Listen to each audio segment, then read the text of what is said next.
નમસ્કાર. અઠવાડિયાના અંતે પત્રકારોની જમાવટ સાથે હું છું દેવાંશી. સ્ક્રીન પર આપ વરિષ્ઠ પત્રકાર અજય ઉમટને જોઈ રહ્યા છો. સર, આપનું ખૂબ સ્વાગત છે અને ખૂબ લાંબા સમયે આવ્યા છો તમે, એટલે ફરિયાદ સાથે શરૂઆત કરી રહી છું. ફરિયાદમાં ફરિયાદ પણ છે. ક્યાં વાત છે. પહેલા જવું છે આપણે અમેરિકા વગર વિઝાએ, અને એમાં મારો પ્રશ્ન એ છે આમે ડોનાલ્ડ ટ્રમ્પ આપે કે કેમ, એ પણ એક સવાલ છે હવે.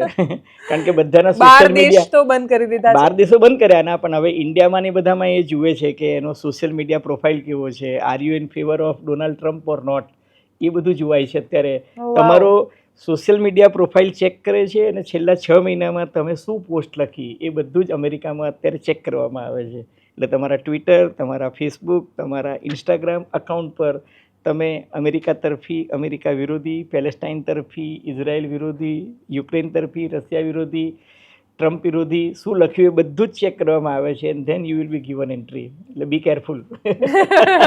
પણ એલન મસ્ક અને ડોનાલ્ડ ટ્રમ્પની જોડી પહેલા દિવસથી એ લોકો જેટલી આક્રમકતાથી સામે આવ્યા, મોટા ભાગના લોકો, ઇવન આ શોમાં આપણે પણ જે તે સમયે વાત થઈ હતી કે કેટલું લાંબુ ચાલે છે એના પર બધાની નજર હતી. અને એ ગઠબંધન જે પહેલેથી જેવું લાગતું હતું કે બહુ આમ વિચિત્ર રીતે ગોઠવેલા છે, એ લોકો એટલી ખરાબ રીતે છૂટા પડી રહ્યા બહુ ભયંકર છે કે કૂતરા બિલાડાની જેમ ઝઘડી રહ્યા છે એક્સ પર. એકબીજા માટે બધા જેટલા સારા મિત્રો હોય એટલા જ સારા દુશ્મન થઈ શકે એ ત્યાં સાબિત થઈ ગયું છે. એટલે હવે જે શાબ્દિક યુદ્ધ જે છે, ડોનાલ્ડ ટ્રમ્પ પોતાના પ્લેટફોર્મ પર સોશિયલ મીડિયા ટ્રુથ સોશિયલ અને ટ્રુથ હોય એવું જરૂરી નથી. અને આ જે છે એ પોતાનું એક્સ, એટલે ડોનાલ્ડ ટ્રમ્પની સામે આને એવું કહ્યું કે જો હું ના હોત તો ડોનાલ્ડ ટ્રમ્પ એમ કે રાષ્ટ્રપ્રમુખની ચૂંટણી જીતી જ ના શક્યા હોત. અને આને એવું કહ્યું કે એકચ્યુઅલી શું થયું કે આ બંનેનું જે ટ્રિગર પોઈન્ટ કહો કે જે કહે છે ને કે ઊંટની પીઠ પરનું આખરી તણખલું શું હતું, તો એને જ્યારે પેલું બિગ એન્ડ બ્યુટીફુલ બજેટ જે રજૂ કર્યું, એ બજેટ રજૂ કર્યું ત્યારે ડોનાલ્ડ ટ્રમ્પની ટીકા પહેલી વખત જાહેરમાં એલોન મસ્કે પોતાના પ્લેટફોર્મના માધ્યમથી કરી અને કહ્યું કે either a budget can be big or beautiful but it can not be both. બરાબર છે એમ કહીને એને સૌથી પહેલી વખત એને ટીકા કરી. અને પછી એને એવું કીધું કે this bill should be killed, એટલે કિલ ધ બિલ એવું કરીને એને એક હેશટેગ ચલાવ્યો. એ કિલ ધ બિલ વાળું જે વાત આખી આવી એ એટલા માટે આવી કે એનો જે કહેવાનો ઇસ્યુ હતો કે ભાઈ અમેરિકાની ઇકોનોમી જે છે એ $36 ટ્રિલિયન ઇકોનોમી છે. હવે 36 ટ્રિલિયન ઇકોનોમી જે છે એની સામે $36 ટ્રિલિયન તમારું દેવું પણ છે. હવે તમે આ જે બજેટ લઈને આવ્યા છો અને આ બજેટમાં જે તમારી જોગવાઈઓ છે એ જોગવાઈને કારણે એક વર્ષની અંદર અમેરિકામાં $2.5 ટ્રિલિયન ખાધ પડશે. અને American economy is not doing well. તમે જુઓ ગઈકાલે જે ડેટા આવ્યા છે એ ડેટામાં જોબ માર્કેટમાં એ લોકો એને જે રોસ્ટર પ્રમાણે નક્કી કરે છે એ પ્રમાણે એ લોકોનો અંદાજ હતો કે લગભગ 1,11,000 નોકરીઓ મે મહિનામાં જનરેટ થશે પ્રાઇવેટ સેક્ટરમાં.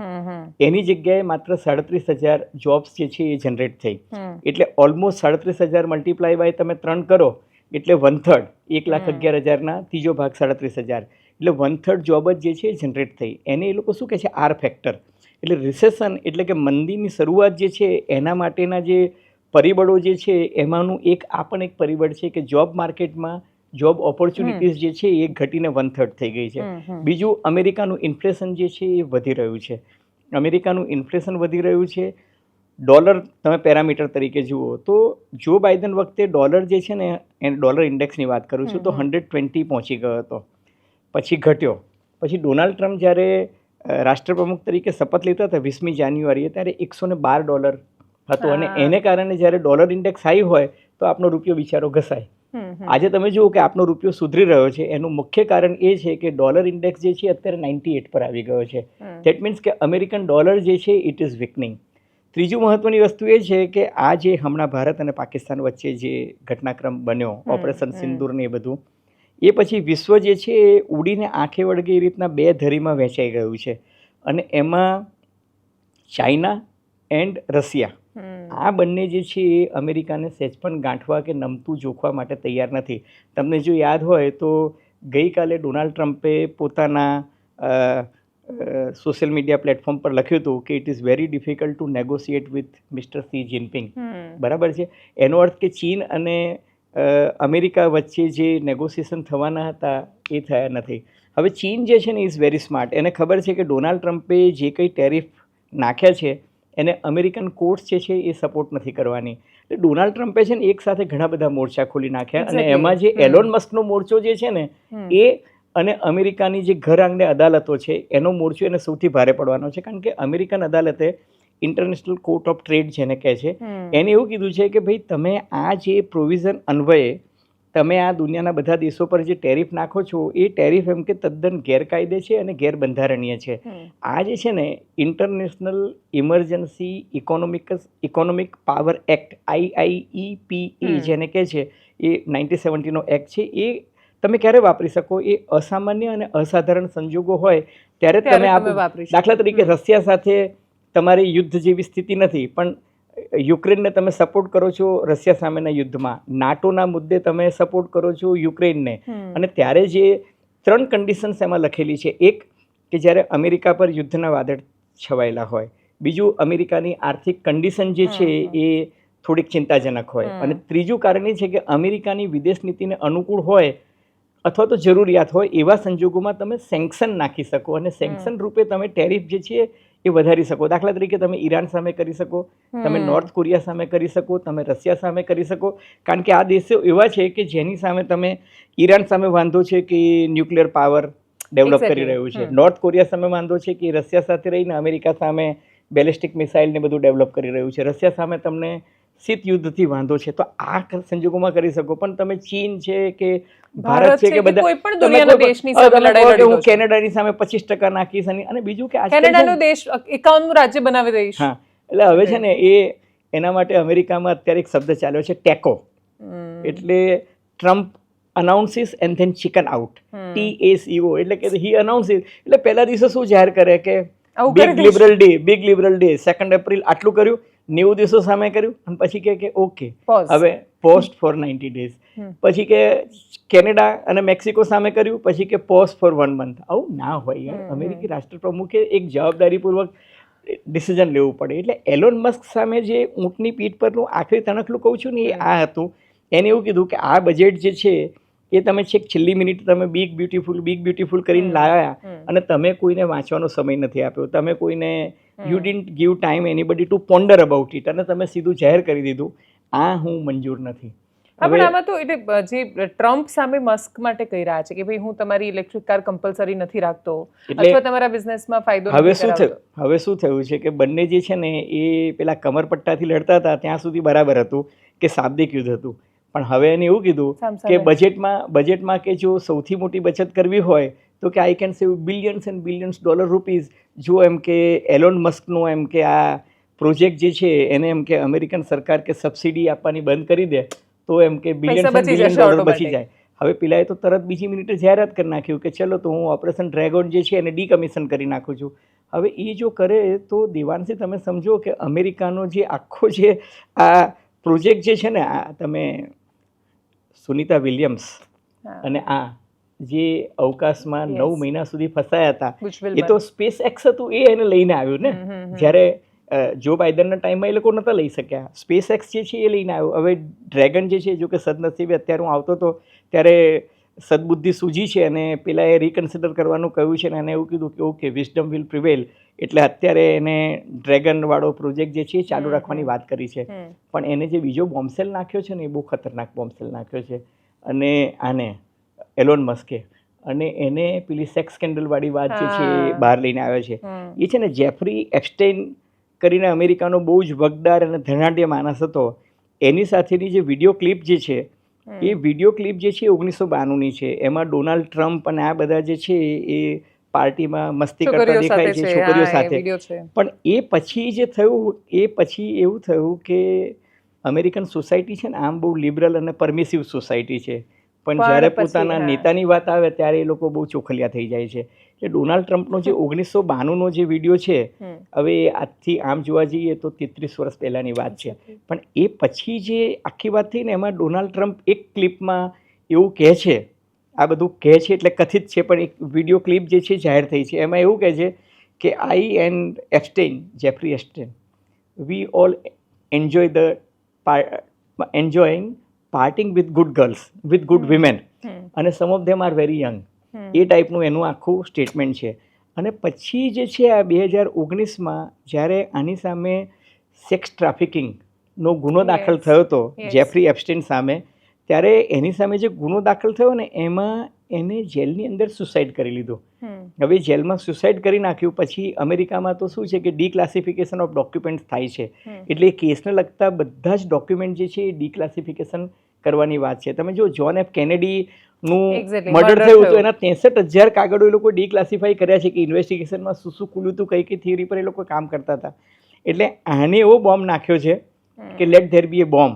અને પછી એને એવું કીધું છે કે આ જે પેપર્સ જે છે એ ડોનાલ્ડ ટ્રમ્પનું શાસન એટલા માટે જાહેર નથી કરતું કારણ કે એ તપાસ થાય તો એમાં ડોનાલ્ડ ટ્રમ્પનું નામ પણ ખુલે છે.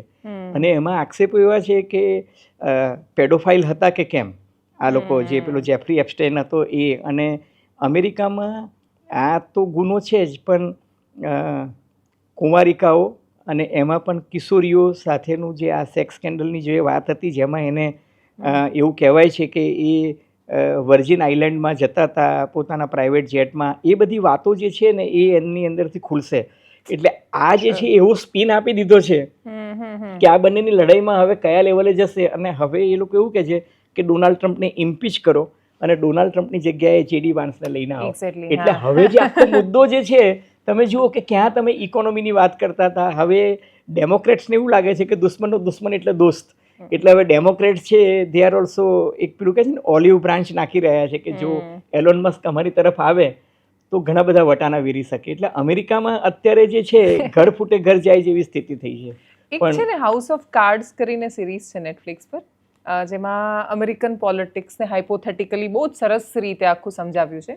તો એમાં આ બહુ ઇન્ટરેસ્ટિંગ આવા ઇન્સિડન્ટ છે કે કોઈ એક વ્યક્તિ છે એને પ્રેસિડેન્સી માટે તૈયાર કરે છે રિપબ્લિકન્સને, પછી અચાનક જ જે વ્યક્તિને ઉપરાષ્ટ્રપતિ માટે પ્રોજેક્ટ કરતા હોય, જે આખો એનો માસ્ટર માઇન્ડ હોય, એનો પ્લાન એ છે કે જે પ્રેસિડેન્ટ માટે છે એને હટાવીને ઉપરાષ્ટ્રપતિ વાળાને આગળ પ્રોજેક્ટ કરી દઈશું. તો આ એટલે મેં સિરીઝ જોઈ હતી એની સાથે. તમે જુઓ એક હકીકત છે કે ડોનાલ્ડ ટ્રમ્પ આજથી 2 વર્ષ પહેલાં તમે જુઓ તો ચાન્સીસ કે ડોનાલ્ડ ટ્રમ્પ આવે એ શક્યતાઓ બહુ ઓછી હતી. હવે તમે જુઓ કે બહુ મોટી સત્તાઓએ કામ કર્યું. તમે જુઓ કે મને યાદ છે કે 6 જાન્યુઆરી 2020ના રોજ આ જ ડોનાલ્ડ ટ્રમ્પને ટ્વિટરે, ત્યારે ટ્વિટર હતું, એને બેન કરી નાખ્યો હતો. અમેરિકાની બધી ચેનલોએ ડોનાલ્ડ ટ્રમ્પને બતાવતી વખતે નીચે જે છે મ્યુટ કરી નાખ્યું હતું અને કહ્યું હતું કે our president is lying from his teeth. અમારા પ્રેસિડેન્ટ જૂઠું બોલી રહ્યા છે એટલે અમે એના એ બતાવતા નથી. ટ્વિટરે તો એને બેન કર્યો હતો, બીજા બધા સોશિયલ મીડિયાએ પણ એને બેન કરી દીધો હતો. અને હી ઇન્સ્ટિગેટેડ એ કેસ હજુ પણ અમેરિકામાં ચાલે છે કે તમને ખબર હોય તો કેપિટલ હિલ પર એના ટેકેદારો હતા એ ત્યાં હુમલો કરવા ગયા.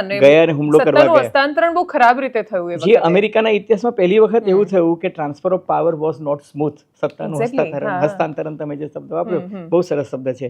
તો સત્તાનું હસ્તાંતરણ જે છે transfer of power was not very smooth.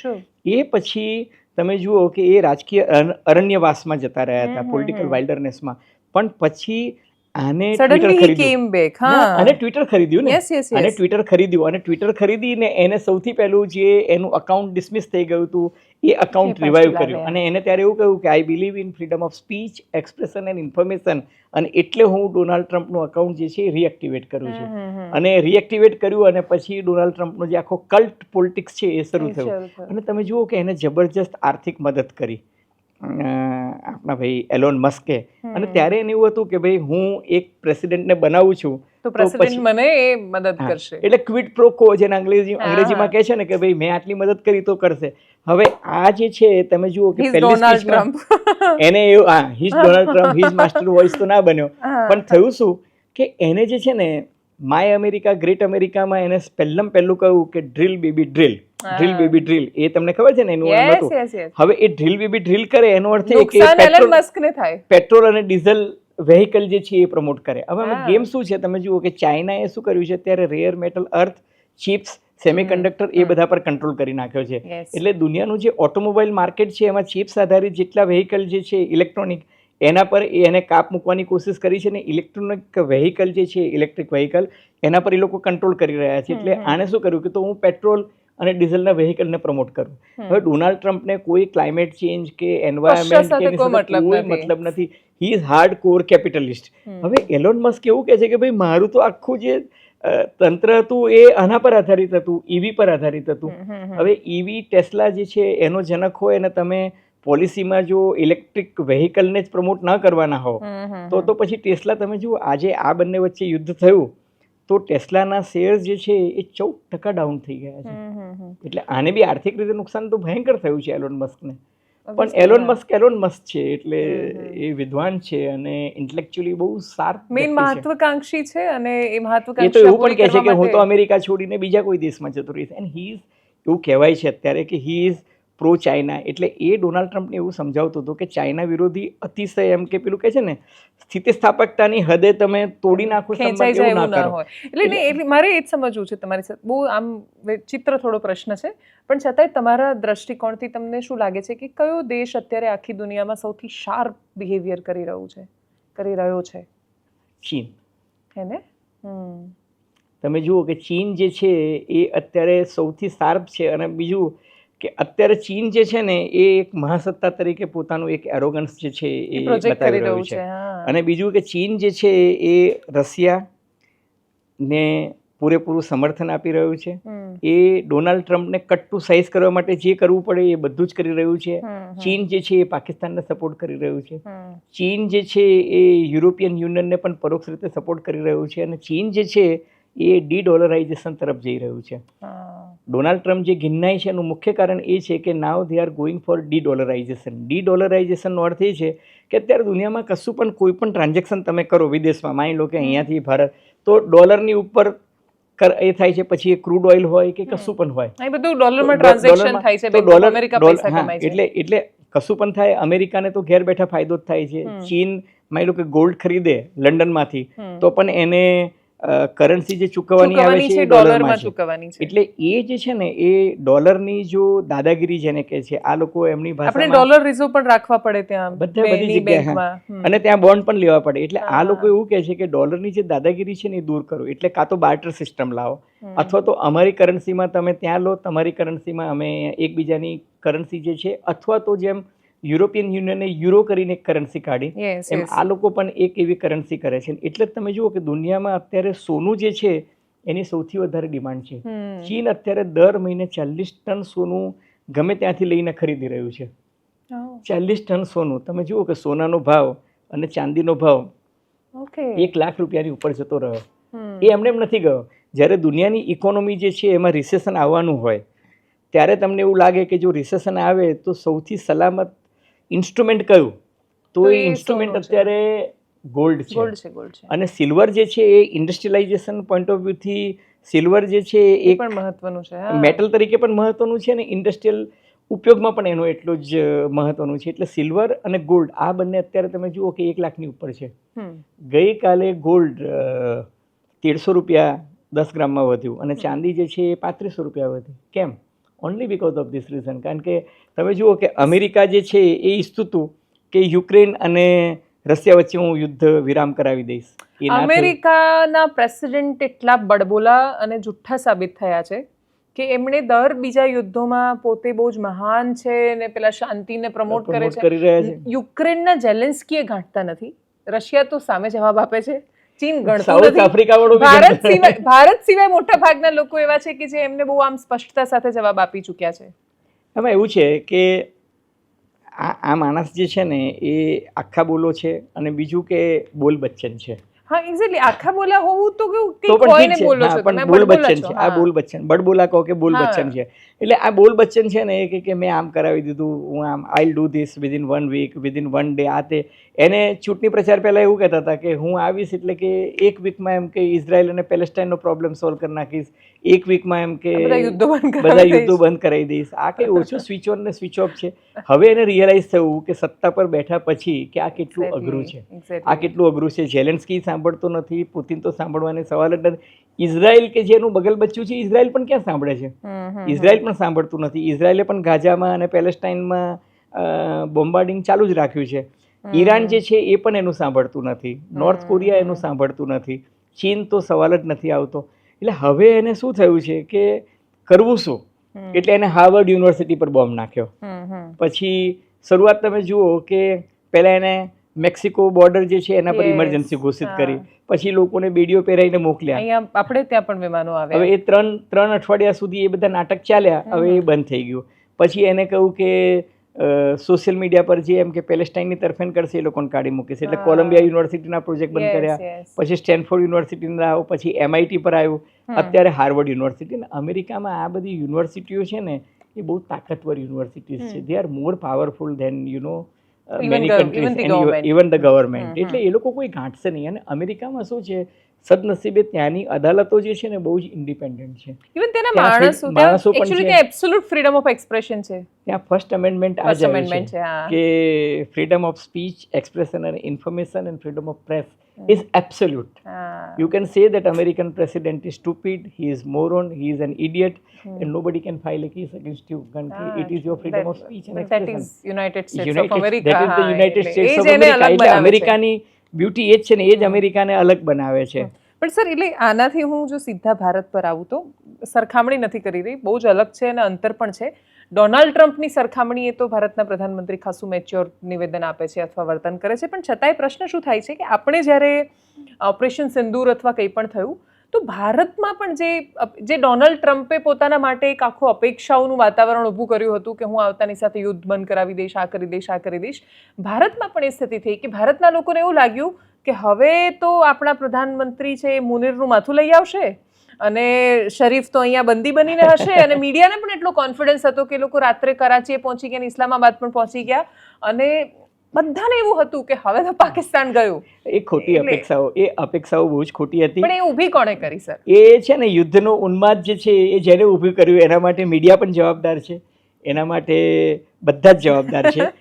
જે લોકોએ નેરેટિવ બનાવ્યા, રાજકારણીઓ પણ જવાબદાર છે, મીડિયા પણ જવાબદાર છે. કારણ કે તમે લોકોને એવી જ ઇમ્પ્રેશન આપી કે ભાઈ આપણે તો જસ્ટ ચાલતા જઈશું, સવારે કરાચીમાં એમ કે મોર્નિંગ બ્રેકફાસ્ટ કરશું, બપોરે લંચ લાહોરમાં કરશું અને સાંજે ઇસ્લામાબાદથી પાછું. ઘણા લોકોએ તો ઇસ્લામાબાદનો કબજો લઈ લીધો તો, ઘણા લોકોએ કરાચીને તહેસ નહેસ કરી નાખી હતું, ઘણા લોકોએ મુનીરને બંદી બનાવી દીધો. તો આ બધું જે છે ને, હું તમને કહું, ઇન્ફોર્મેશન વોરફેર આ વખતે વધારે ચાલ્યું.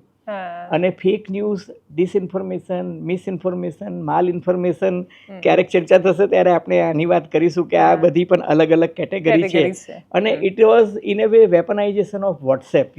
વોટ્સએપ યુનિવર્સિટીમાં જે બધું ચાલ્યું ને, પણ આપણે યુદ્ધ પાકિસ્તાન સામે નહોતા લડી રહ્યા, આપણા દેશમાં જ એક અલગ યુદ્ધ ચાલ્યું. પણ આમાં જે સર, મારો પ્રશ્ન, તમે જે બોલ્યા ને કે ડોનાલ્ડ ટ્રમ્પ સત્તામાં આવ્યા ત્યારે એમને સમજાયું કે આ રીતે નથી થતું, તમે આ રીતે ટેરિફ ડિક્લેર કરશો પણ એ રીતે દુનિયા નથી ચાલવાની. તો સેમ ભારતમાં પણ એ થયું કે તમે એ પરિસ્થિતિમાં આવ્યા ત્યારે તમને ખબર પડી કે ભાઈ 1971માં જે થયું કોમ્પ્રોમાઇઝ, કે પછી 62માં એની પહેલાં જે ચાઇના સાથે કે એની પહેલાં થયું, તો એ વખતે સરકારોની સ્થિતિ હોય છે અમુક નિર્ણયો લેવાની. તમારે ત્યારે પ્રાયોરિટી નક્કી કરવી પડે છે કે તમારે દેશનું અર્થતંત્ર જોવું છે કે પછી દેશને યુદ્ધમાં લઈ જવું છે. બહુ સરળ છે, મીડિયા તો યુદ્ધમાં ફેલાવશે અને TRP મળે છે, વ્યૂઝ મળે છે. સરકારે નક્કી કરવાનું હોય છે, અને એ વખતે સરકારે બહુ જ મેચ્યોર નિર્ણય કર્યો. સરકારે જે નિર્ણય કર્યો એ બહુ મેચ્યોર કર્યો, ને એટલા માટે તમે જુઓ કે બધા જ રાજકીય પક્ષો એને સમર્થન આપ્યું. કારણ કે જો હું તમને કહું, યુદ્ધમાં અલ્ટિમેટલી કોઈ કશું પામતું નથી, અને 21મી સદીમાં તો પોસિબલ જ નથી. બરાબર છે, આ એક વાસ્તવિકતા છે. અને બીજું કે યુદ્ધથી ભારતને કોઈ જ ફાયદો નથી. બરાબર છે. આપણે જે એક મેસેજ આપવાનો હતો એ આપી દીધો. તમે જુઓ કે આપણે જે મેસેજ આપવાનો હતો એ મેસેજ એ જ આપ્યો કે જે વડાપ્રધાન નરેન્દ્ર મોદીના શબ્દો લઈને જ હું કહું કે ભાઈ ટેરર અને ટ્રેડ એક સાથે ના ચાલે, લોહી અને પાણી જે છે એક સાથે નહીં વહી શકે. બરાબર છે કે નહીં? અને સંવાદ અને આતંકવાદ જે છે એ અમે એ આવી રીતના સાંખી નહીં લઈએ.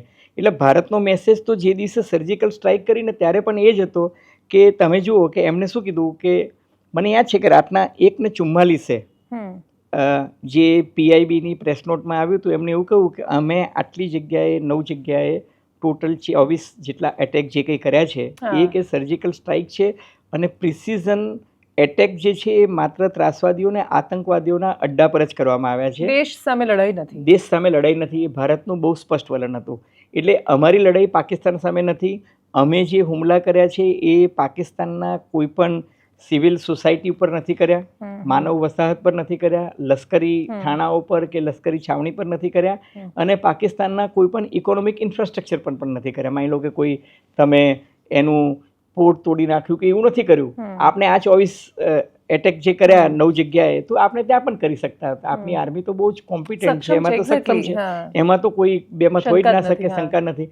એટલે આપણે જે છે એ કહ્યું કે હવે જો તમારે રિટાલિએટ કરશો તો એ તમારી કોસ્ટ પર હશે. તમે જો રિટાલિએટ કરશો તો અમે જવાબ આપીશું, તમે રિટાલિએટ નહીં કરો તો અમારું પર્પસ જે છે એ પતી ગયું. બરાબર છે.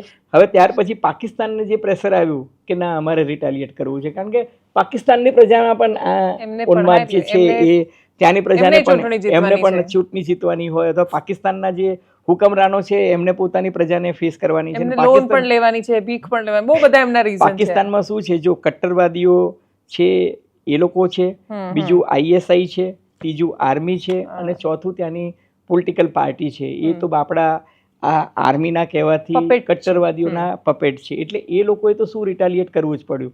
અને પછી એ લોકોએ દુનિયાભરમાં કટોરો લઈને ગયા અને એ લોકોએ ચીન પાસે પણ ગયા અને અમેરિકા પાસે પણ ગયા. પણ સર મારો પ્રશ્ન છે કે દુનિયાએ એમને મદદ કરી.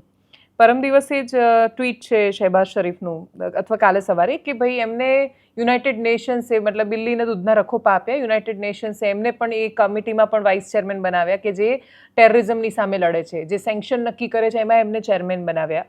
તો અમેરિકા આડકતરી રીતે એમના સમર્થનમાં ઊભું રહ્યું, ચીન તો ખુલીને એમની સાથે રહ્યું, એટલે સ્ટેટમેન્ટ આપી દીધું. એટલે આ દેશો બધા જ એમની સાથે ઊભા રહ્યા. અને એક હકીકત છે, તમે જે કહો છો હું સમજી ગયો તમારો પ્રશ્ન. ભારતની પ્રગતિ અને ભારતનો વિકાસ એ ચીન પણ જોઈ શકતું નથી, પાકિસ્તાન પણ જોઈ શકતું નથી, અમેરિકા પણ એ સાંખી શકતું નથી. એ લોકોને એવું લાગે છે કે સાઉથ એશિયામાં જો ઇન્ડિયા એક મોટી તાકાત તરીકે ઉપસે તો એની સ્પર્ધા સીધી ચીન સાથે, એની સ્પર્ધા જે છે ચીનને લાગે છે મારી સાથે છે, અમેરિકાને લાગે છે કે આ છે ને માપમાં રહેવું જોઈએ. હા, એ ભારત પાકિસ્તાન લડે રાખો. હા, એટલે એ છે ને પાકિસ્તાનને એટલે જ પપેટ બનાવે છે. પાકિસ્તાનને એટલે જ F-16 કોને આપ્યા પાકિસ્તાનને, તમને કહો, અમેરિકાએ જ આપ્યા છે.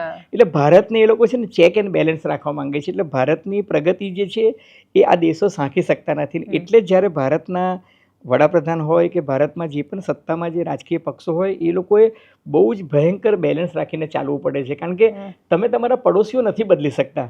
તમે તમારા પડોશમાં પાકિસ્તાનને બદલી શકો છો? નથી બદલી શકતા. બાંગ્લાદેશ, ચાઇના, કોઈ તમે બદલી. હવે આ પડોશીઓ વચ્ચે જ તમારે રહેવાનું છે અને એ પડોશીઓ વચ્ચે જ્યારે રહેવાનું હોય ત્યારે ગજબનું સંતુલન રાખીને તમારે ચાલવાનું હોય છે. એટલે ઘણી વખત સામાન્ય માણસને એવું લાગે કે આ કેમ ના કરી નાખ્યું, એ કેમ ના કરી નાખ્યું. ભાઈ એ સહેલું નથી, એ સહેલું નથી. અને દુનિયામાંથી દરેક જાતના પેલા પ્રેશર પણ આવતા હોય છે અને દુનિયામાંથી દરેક જાતનું તમારે સંતુલન પણ જાળવવાનું હોય છે. પણ છતાં આટલું કહ્યા છતાં પણ હું તમને કહું કે ભારતે, તમે જુઓ કે અત્યારની જે વિદેશ નીતિ છે એમાં ખાસું સંતુલન રાખવાની કોશિશ કરી. માની લો કે યુક્રેન અને રશિયા વચ્ચે એમને એવું કીધું કે ભાઈ અમે શાંતિની પડખે છીએ, અમે યુક્રેનની તરફ પણ નથી, રશિયા તરફ પણ નથી, યુદ્ધ અટકાવવા માટે અમે છીએ. પણ રશિયા સાથે ભારતે વેપાર ચાલુ રાખ્યો. એનો ફાયદો અમેરિકન પ્રેશર પછી પણ ચાલુ, અમેરિકન પ્રેશર છતાં પણ આપણે રશિયા સાથે રૂપિયામાં પણ વેપાર કર્યો, રૂપિયા અને રૂબલની એ પણ કરી. અને હું તમને કહું કે એનાથી ફાયદો એ થયો કે ક્રૂડ ઓઇલ જે છે એ આપણને સસ્તા ભાવે મળ્યું. હવે એ ક્રૂડ ઓઇલ જે સસ્તા ભાવે મળ્યું આપણને દુનિયાના બજાર કરતાં જે ડિસ્કાઉન્ટેડ રેટ પર મળ્યું, કારણ કે અમેરિકાએ બાકીના દેશો પર સેન્ક્શન મૂક્યા હતા. આપણે જ્યારે રશિયા પાસેથી ક્રૂડ ઓઇલ લીધું તો દિવાનથી આપણને એમાં આર્થિક ફાયદો ઘણો બધો થયો. આપણું ફોરેક્સ જે છે એ મજબૂત થયું. આપણી ઓઇલ કંપનીઝ જે છે એ પણ ખાસું ઇન્કમ કરતી થઈ. અત્યારે તમે જુઓ કે ક્રૂડનો ભાવ જે છે એ $65 પર આવી ગયો છે. હવે $65 પર આપની કંપનીઝ પર જે એક્સાઇઝ ડ્યુટી નાખીને હમણાં જ તાજેતરમાં 30 થી 40 હજાર કરોડ રૂપિયા ભારત સરકારની કીટીમાં અત્યારે વધ્યા. અત્યારે આપણું ફોરેક્સ વધેલું છે. અત્યારે ગોલ્ડ આપણે ગયા વર્ષે 80 ટન ગોલ્ડ ખરીદ્યું ભારતે. એને કારણે ગોલ્ડ એપ્રિસિએશન જે ફોરેક્સમાં એનું જે કોમ્પોનન્ટ છે એ વધ્યું. રિઝર્વ બેન્કે અત્યારે 2,80,000 કરોડ રૂપિયા ભારત સરકારને આપ્યા. એટલે ભારત સરકારની લિક્વિડિટી જે છે એ વધી. બરાબર છે. એટલે ધીઝ આર ફેક્ટર્સ. તમે જુઓ કે આ વખતે જીએસટીની આવક જે છે એ 2 લાખ કરોડથી ઉપર જ ગઈ. એટલે તમારે છે ને પોતાની ઇકોનોમીને પણ સાચવાની છે, ગ્લોબલ પણ જોવાનું છે. તમારે રશિયા પાસેથી પણ S-400 લેવા છે, કારણ કે તમે જુઓ કે ચીન અને એની સામે મજબૂત રીતે એ જ તમને આપણી સિસ્ટમ જે છે એ કામ લાગી. એટલે તમારે છે ને ગ્લોબલ પેલામાં બેલેન્સ કરીને ચાલવાનું છે. એટલે ત્યારે યુદ્ધનો ઉન્માદ કે બધી વાતો જે છે ને એ કહેવામાં બહુ સારી લાગે છે. વાસ્તવિકતા જે છે ને એ ગ્રાઉન્ડ રિયાલિટી બહુ પણ અલગ છે. કમનસીબે સર પ્રોબ્લેમ એ છે કે આપણે આપણી જનતા સુધી, એટલે એમાં રાજનેતાઓ સૌથી પહેલા જવાબદાર, કે આપણે આપણી જનતા સુધી આપણી પ્રાયોરિટીઝ અને રાષ્ટ્રવાદનો સાચો અર્થ નથી કન્વે કરી શક્યા. એ વાત સાચી હું છે. મેકર્સ ઓફ મોડર્ન એશિયા જે વાંચી રહી હતી, ગુહાની આપણે જે વાત કરીએ એમાં, તો એમાં ડેંગ ઝાઓપિંગનું જે ચેપ્ટર છે એમાં SEZ જ્યારે બનાવી રહ્યા હતા, સ્પેશિયલ ઇકોનોમિક ઝોન, એમાં એ પણ લખ્યું હતું કે એ જ્યારે કોઈ પણ વેપાર કરે છે ત્યારે ટેકનોલોજી પણ લઈને આવે છે ચાઇનામાં. આપણે રાફેલ લઈને આવ્યા પણ આપણે રાફેલ અહીંયા બનાવતા નથી, અથવા એ લોકો આપણને ટેકનોલોજી નથી આપી રહ્યા. દુનિયાની જે પણ સિસ્ટમ ખરીદીએ છીએ એ કે છે અમારી પાસેથી કરી, હવે કરવાના છે, ટાટા સાથે કર્યું. આમાં છે ને necessity is the mother of invention. આવશ્યકતા જે છે એ અનિવાર્યતાની એ જનની છે. એટલે ધીરે ધીરે થશે દેવાંશી, પણ I am happy with the progress. જે પ્રોગ્રેસ જે થઈ રહ્યો છે ને, પણ સર એટલે આમાં જનતા, એટલે મારો આ પ્રશ્ન એ સંદર્ભે છે કે જનતા સખત અનસ્ટેબલ. આપણું પોલિટિક્સ, શક્તિસિંહ જેવા નેતા કાલે નર્મદામાં એવું સ્ટેટમેન્ટ આપી રહ્યા છે કે એ તમને સિંદૂર મોકલે તો તમે ભક્તો છો તો ભક્તો કહી દેજે કે મારી બૈરી જા આજથી તારી. આટલું વર્સ્ટ સ્ટેટમેન્ટ એ આપી રહ્યા છે. પોલિટિક્સ એ હદે જઈ રહ્યું છે કે એ કહે છે કે હું એ શબ્દ કોટ કરીશ, એ બોલ્યા અને મને બહુ સાંભળીને અતિશય ખરાબ પણ લાગ્યું કે શક્તિસિંહ આવું બોલ્યા. બીજું કોઈ બોલ્યું હોત તો કદાચ એ લાગતું એવું બોલ્યા કે હા એવું કહી દેજો ભક્તને કે હા હું ભાજપનો હિજડો છું. આ પ્રકારના સ્ટેટમેન્ટ વિપક્ષ આપી રહ્યું છે. સત્તા પક્ષ, પ્રાઇમ મિનિસ્ટર પોતે પણ જ્યારે ઓપરેશન સિંદૂરની વાત કરે છે તો એ ખૂબ ડિગ્નિટી સાથે એની મૂકવાની જગ્યાએ એ બહુ ફિલ્મી ક્લિશે ડાયલોગ બોલી રહ્યા છે કે મેરી રગો મેં સે ઉબલતા હુઆ સિંદૂર ખોલ રહા હૈ ખૂન કી જગહ. તો એ પણ આખી ફિલ્મી વાત અને એવા ડાયલોગ લોકોની વચ્ચે બોલે છે કે જે એ ઓપરેશનની મહત્તાને સાવ આપણે ક્ષુલ્લક કરી નાખી. મારું એક જ વાક્ય છે કે શાલીનતાની સીમામાં રહીને જ આ બધી વસ્તુ થવી જોઈએ, પછી એ કોઈ પણ વ્યક્તિ હોય. એટલે શાલીનતાની સીમા જે છે એ નહીં ઓળંગવી જોઈએ, એ યુદ્ધ હોય કે યુદ્ધનો ઉન્માદ હોય. કેમ કે આપણે આ જે પણ ચર્ચા કરી રહ્યા છીએ, સામાન્ય માણસો કદાચ એના પર વોટ આપશે એવું લાગતું જ નથી એક પણ પોલિટિકલ પાર્ટીને. ભાજપને એવું લાગે છે કે સિંદૂરના રોપા વેચો અને સિંદૂર વન બનાવો તો એનાથી આપણે લોકોને કન્વિન્સ કરી શકીશું. સરકાર એ મેસેજ જનતાને નથી આપી શકી કે આપણા માટે આ જરૂરી હતું એટલે આપણે આ કર્યું ને આપણે આટલું જ કરવાનું હતું, આપણા માટે અર્થતંત્ર મહત્વનું છે, આપણી લડાઈ ચીન અને અમેરિકા જેવા ખતરનાક રાષ્ટ્રોની સામે છે. સરકાર એ મેસેજ ના આપી શકી, વિપક્ષ એનો ઓબ્વિયસલી પોલિટિકલ ફાયદો ઉપાડશે કેમ કે આપણા દેશમાં વર્ષોથી આ થતું આવ્યું છે, પરંપરા થઈ ગઈ છે. અને એમાં હવે જે ઇન્ટરનલ પોલિટિક્સ થઈ રહ્યું છે એ ઇન્ટરનલ પોલિટિક્સ, જનતાની સામે જતા મુદ્દાઓ અને આપણી જે ચર્ચાઓ છે એને તો કોઈ લેવા દેવા જ નથી. વાત સાચી છે. આઈ ડોન્ટ નો આપણે ક્યારે એ પોલિટિકલ મેચ્યોરિટી લાવીશું, પણ તમે જુઓ કે દુનિયામાં બધા જ દેશોમાં આ જ ચાલી રહ્યું છે દેવાંશી. અમેરિકામાં પણ તમે જુઓ કે આપણે ક્યાં બેન્ચમાર્ક ક્યાં નક્કી કરીએ, અમેરિકાનો નક્કી કરીએ, એ હવે ભૂતકાળ થઈ ગયો. એ હવે ભૂતકાળ થઈ ગયો. એટલે શું છે કે પ્રજા જે છે, તમારી વાત સાચી છે કે આમાં લોક શિક્ષણ જે છે, અવેરનેસ જે છે સમાજમાં આવવો જોઈએ, એ બહુ જરૂરી છે. રાષ્ટ્રવાદ બહુ ગાયબ છે. આપણે રાષ્ટ્રવાદનો મતલબ એ જ સમજે કે અસીમ મુનીરનું માથું આવી જાય અથવા પાકિસ્તાન, આપણે કરાચી પહોંચી જઈએ કે પાકિસ્તાનને ટ્વિટર પર ગાળો આપી દઈએ અથવા કોઈ એક ધર્મને ગાળો આપી દઈએ તો જ રાષ્ટ્રવાદી છીએ. આમાં છે ને વેન્ટિલેટ યોર ફિલિંગ્સ એ થઈ ગયું છે કે ભાઈ ભડાસ કાઢીને વાર્તા પૂરી કરો, બાકી આમાં કંઈ નીકળે એવું કશું નથી. તમે જુઓ કે વાસ્તવિકતા જે છે ને એ તમે જે એક પેલું જે કાલ્પનિક બધી વાતો કરો છો એ અને વાસ્તવિકતા વચ્ચે ખાસું અંતર છે. અને એટલે વાસ્તવિકતા છે ને બહુ વિપરીત છે. તમારી જે કલ્પનાઓ છે એ કલ્પનાથી વાસ્તવિકતા બહુ જ અલગ છે.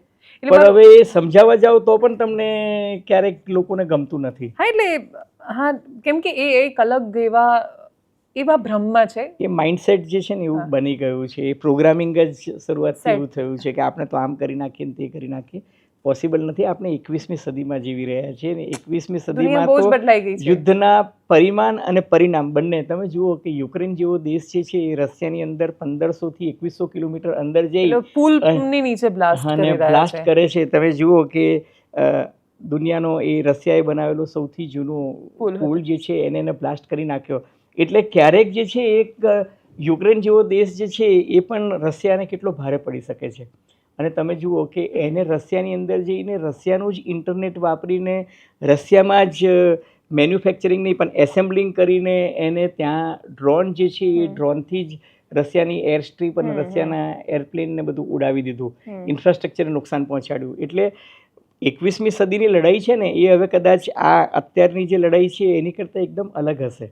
આપણે તમે જુઓ કે ડ્રોન જે છે અત્યારે જેટ ફાઇટર કરતા ડ્રોનનું મહત્વ જે છે એ વધી ગયું છે.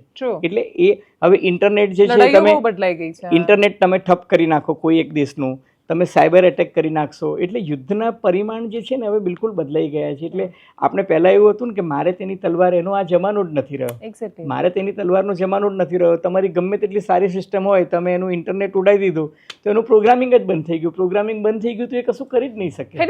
તમે જામર નાખી દીધા, માની લો કે તમે જામર લગાડી દીધા, જામર લગાડી દીધા તો એની બધી સિસ્ટમ જ જામ થઈ ગઈ, તો તમે કશું કરી જ નહીં શકો.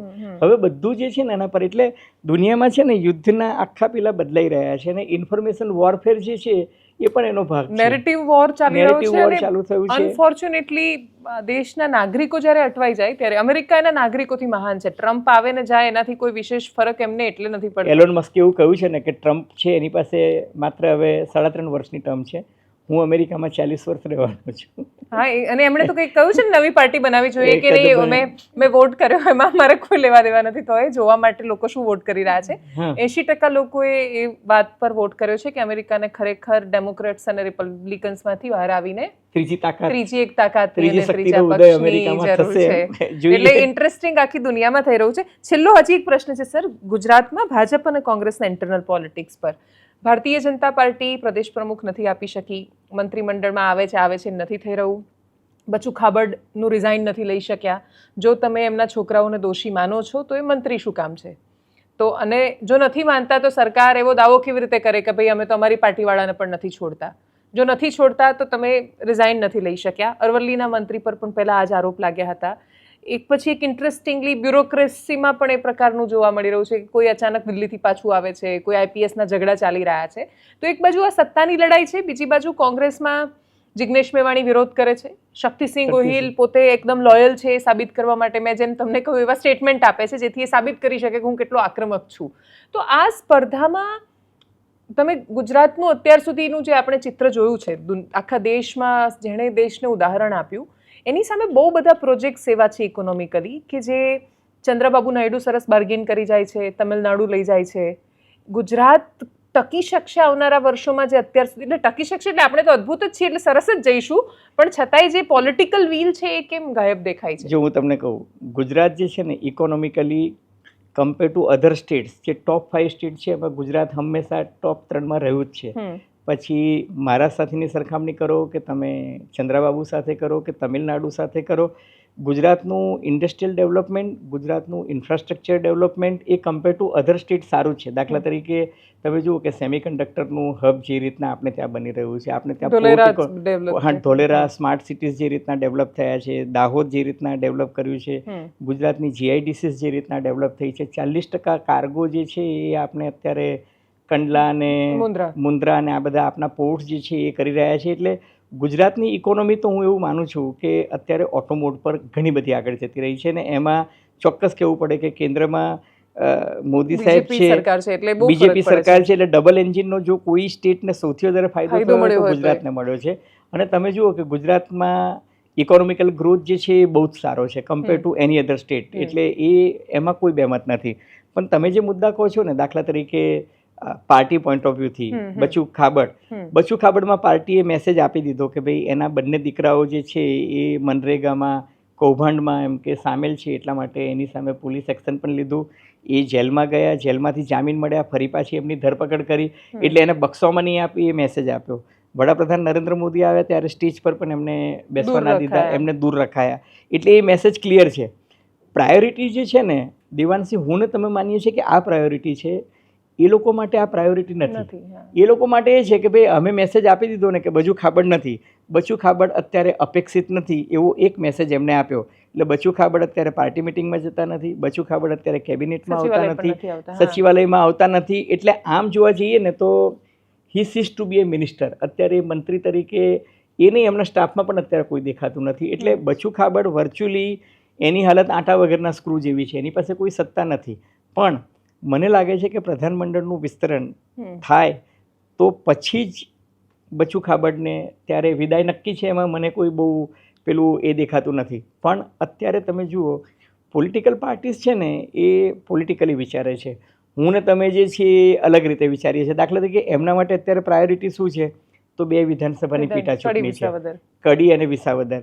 બીજી એમની પ્રાયોરિટી શું છે, અત્યારે ગ્રામ પંચાયતોની ચૂંટણી છે, એટલે એ લોકો અત્યારે પોલિટિકલી ત્યાં બિઝી છે. અત્યારે માની લો કે તમે કહો કે પ્રદેશ પ્રમુખ કોને મૂકવો, તમે એવું લાગે છે કે પ્રદેશ પ્રમુખ મૂકવા માટે કોઈ વિવાદ થવાનો છે, ઉપરથી સૂચના આવશે ને નામ જાહેર થઈ જશે, એમાં પણ અત્યારે માની લો કે તમે મૂક્યો તો પટેલ મૂક્યો કે ઓબીસી મૂક્યો કે શિડ્યુલ કાસ્ટનો મૂક્યો કે બીજા કોઈ સમાજનો મૂક્યો, તો એ અત્યારે ઇલેક્શન દરમિયાન શું કામ એ કરે? એની કરતાં અત્યારે જૈસે તેની સ્થિતિ જે છે એ ચાલુ રહે એ વધારે ઈચ્છનીય છે. એટલે પોલિટિકલ શક્તિશાળી છે અત્યારે સીઆર પાટીલ, કેન્દ્ર સરકારમાં મંત્રી, અહીંયા પ્રમુખ. હું તમને કહું ખૂબ શક્તિશાળી છે. અને બીજું કે ભાઈ એ જાણે છે કે મારું હાઉસ ઓર્ડરમાં છે. ભારતીય જનતા પાર્ટીને સંગઠન અને સરકાર વચ્ચે જે સામંજસ્ય જુઓ તો એ મેળ થયેલો જ છે. તો એમને ચૂંટણી જીતવામાં અત્યારે ગ્રામ પંચાયતની ચૂંટણી ચાલતી હોય કે પેટા ચૂંટણી ચાલતી હોય ત્યારે ક્યાં નવો વિવાદ ઊભો કરો કે ભાઈ આ વ્યક્તિને કેમ બનાવ્યો ને કયા સમાજને લીધો. એટલે અત્યારે એ લોકો એમાં પડવા જ નથી માંગતા. ઈચ્છે તે દિવસે પાર્ટી પ્રેસિડેન્ટ જે છે ઉપરથી સૂચના આવશે, એ વ્યક્તિનું ફોર્મ ભરાઈ જશે. એમાં કોઈ એવું તો છે નહીં કે બીજી વ્યક્તિ ફોર્મ ભરવાની છે. મારો પ્રશ્ન અલગ સંદર્ભે એ સંદર્ભે હતો કે આપણે ફળ ખાઈ રહ્યા છીએ, એટલે કાં તો કેન્દ્ર સરકાર આપણને ખૂબ મદદ કરી રહી છે ને ડેફિનેટલી ખૂબ મદદ કરી રહી છે. બહુ જ બધા પ્રોજેક્ટ્સ છે, ગુજરાતને ખરેખર બહુ રીતે મદદ કરે છે. અને આપણી પાસે રિલાયન્સ છે, આપણી પાસે અદાણી છે, આપણી પાસે બહુ જ બધી એવી એક શહેરમાં એક યુનિક બિઝનેસીસ છે. એટલે ગુજરાત એટલે વેપારનું હબ છે.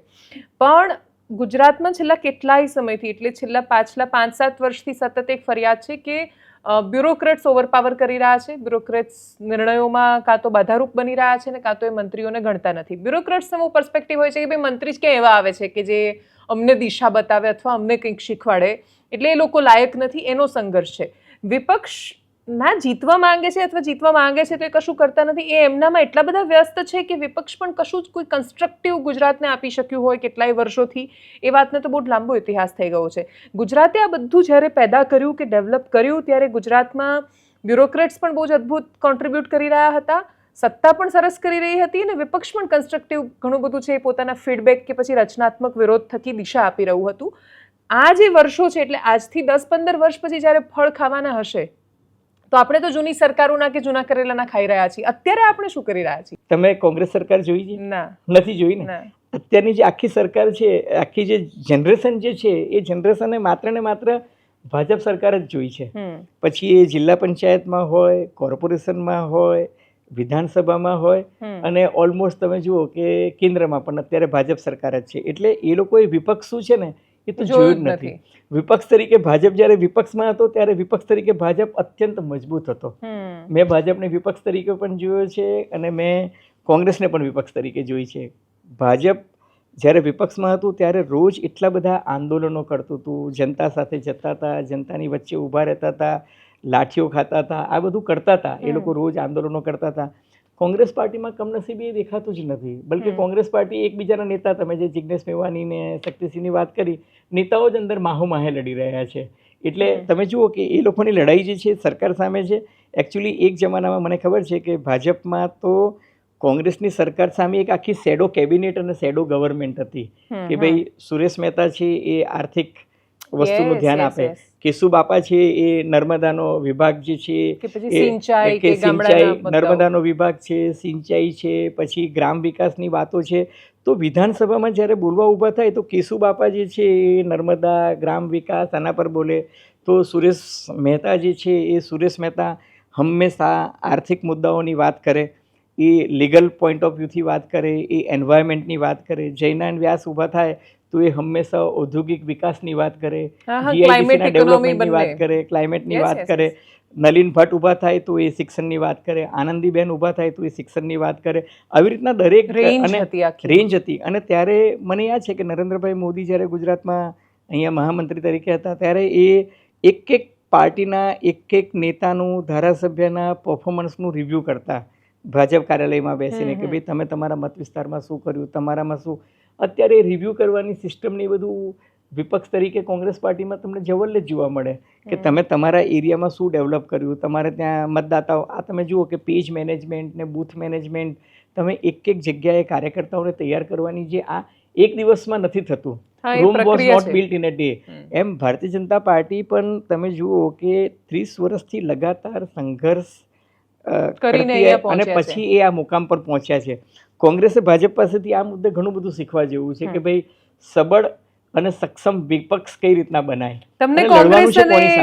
તમને કોંગ્રેસ અને બીજેપીમાં કયા યંગ પ્રોમિસિંગ નેતાઓ દેખાઈ રહ્યા છે? અથવા કોંગ્રેસનો પહેલા પૂછું, કોંગ્રેસમાં તમને શું લાગે છે કે કોણ એને વધારે સશક્ત બનાવી શકે એમ છે અત્યારે? આમાં જે છે ને એક વચ્ચે પેલી વાત આવી હતી લાલ બાલ ને પાલ, આપણે બંને ડિબેટમાં સાથે હતા કે ભાઈ આ લલન ટોપ વાળી ડિબેટમાં કે ભાઈ લાલ બાલ પાલ જે છે એ એમ કે કોંગ્રેસમાં એમ કે રાજદીપ સરદેસાઈ નીચેરી હતી કે ભાઈ આને એમ કે પ્રમોટ કરવાની છે. એમાં જિગ્નેશ મેવાણી પણ હતા અને લાલજીભાઈ પણ હતા અને એવું લાગે છે કે રાહુલ ગાંધી કનૈયા કુમારનો સપોર્ટ છે એ ત્રણેયને સીધો એવું પ્રાઇમા ફેસી દેખાય છે. હા, એટલે પાલામલિયા ને પાલામલિયા, લાલજી દેસાઈ અને જિગ્નેશ મેવાણી, આ ત્રણ જે છે એ લોકોને તમે પ્રમોટ કરો. એટલે કે એ લોકો, ટૂંકમાં કહેવાનું તાત્પર્ય છે કે તમે જનતા સાથે જોડાઈને તમે ગ્રાઉન્ડ પર કામ સમાજના છેવાડાના માનવી સાથે જો કામ ન કરો તો તમે કઈ ગાંધીનગર સચિવાલયમાં આવીને બાઇટ આપીને કઈ પોલિટિક્સ નથી થઈ શકતું. તમારે સમાજના છેવાડાના લોકો પાસે જઈને વાત કરવી પડશે, તમારે આદિવાસી વિસ્તારોમાં જઈને કામ કરવું પડશે, તમારે કોળી સમાજ, તમારે ઠાકોર સમાજના પાયાના પ્રશ્નો જે છે એ લઈને ઉઠાવવા પડશે, તમારે બેકારી અંગે, ગરીબી અંગે, રોજગારીના જે પ્રશ્નો છે એના માટે વાત ઉઠાવવી પડશે. પણ તમે જુઓ કે એ એક આખું વેરી વેલ ઓર્કેસ્ટ્રેટેડ મૂવ જે ભારતીય જનતા પાર્ટીના સમયમાં જોવા મળતી હતી, અત્યારે એનો અભાવ દેખાય છે. પણ સર એ બહુ ઇન્ટરેસ્ટિંગ ઇઝ કે જેમ કે એ લોકો જ ત્રણેય અથવા એ નેતાઓ જ્યારે ટીઆરપી ગેમ ઝોન પર વિરોધ કરે છે જેમાં કોઈ જાતિ નથી, બધા પીડિત છે, એટલે ક્ષત્રિય સમાજના છોકરા પણ છે, દલિત સમાજના પણ છે, બધા મિક્સ કમ્યુનિટી છે ને એ વિરોધ કરે છે ને ખૂબ લાંબા સમય સુધી લડત આપે છે એ લોકો સતત. પણ એટલો માહોલ નથી બની શકતો ગુજરાતમાં. પણ એ જ લોકો જ્યારે એસસી આંદોલન કરે, એસટી આંદોલન કરે, ઓબીસી આંદોલન કરે તો તરત વિપક્ષનો માહોલ બની જાય છે. તો મતલબ વિપક્ષ માટે પણ હવે કાસ્ટ પોલિટિક્સ એ મજબૂરી બની ગયું છે. કમનસીબી છે કે કાસ્ટ પોલિટિક્સ જે છે એ મજબૂરી બની છે અને કાસ્ટ સેન્સસ હવે થવા જઈ રહ્યું છે. હા, અને જેને સરકારનું પણ સમર્થન છે એટલે પછી હવે તમે જુઓ કે તમારે અલ્ટિમેટલી એ જવું પડે છે. કારણ કે અલ્ટિમેટલી શું છે કે તમારે ચૂંટણી જીતવી છે અને ચૂંટણી જીતવા માટે આ મજબૂરી છે. એટલે ખાસ સેન્સસ પણ સરકારે કરવું પડે છે, જે સૈદ્ધાંતિક રીતે પહેલા સંમત નહોતા, પણ તમારે ખાસ સેન્સસ પણ કરવું પડે છે. એટલે રાજકારણમાં તમે જુઓ કે કેટલી બધી મજબૂરી બધા જ નેતાઓની છે. Sad story. જોઈએ આગે દેખો હોતા હે ક્યા. Thank you so much for joining us. Thank you. તમારો આક્રોશ જે છે હું સમજી શકું છું. આક્રોશ, ફ્રસ્ટ્રેશન જે પણ ઘણો એમાં આક્રોશ પણ છે, લેમેન સામાન્ય માણસની જેમ હું કહી રહી છું. જો તમને કહું, તમારો આક્રોશ પણ છે, એમાં હતાશા પણ છે, એક અજંપો પણ છે અને એક સામાન્ય માણસની વ્યથા છે અને તમે વાંચી આપવાની પણ કોશિશ કરી રહ્યા છો. પણ સામા પક્ષે હું જોઈ રહ્યો છું કે કેટલી બધી તમે રાજકીય મજબૂરીઓ વચ્ચે તમારે એક સંતુલન સાધવાનું છે. વેરી સેડ, દુઃખદ છે આખી વાત. હા ને, એ છેલ્લે તો એ જે દર્શકો જે જોઈ રહ્યા છે ને જે જોયા પછી બહુ સરસ મોટી વાતો કરે છે, પણ એ છેલ્લે લાગુ કેટલું કરે છે પોતાના જીવનમાં કે આજુબાજુ એના પર આધાર છે, દેશ કઈ બાજુ જશે એ છેલ્લે તો આપણા હાથમાં છે. Right. Thank you so much for joining us. Thank you Devanshi, always a pleasure talking to you.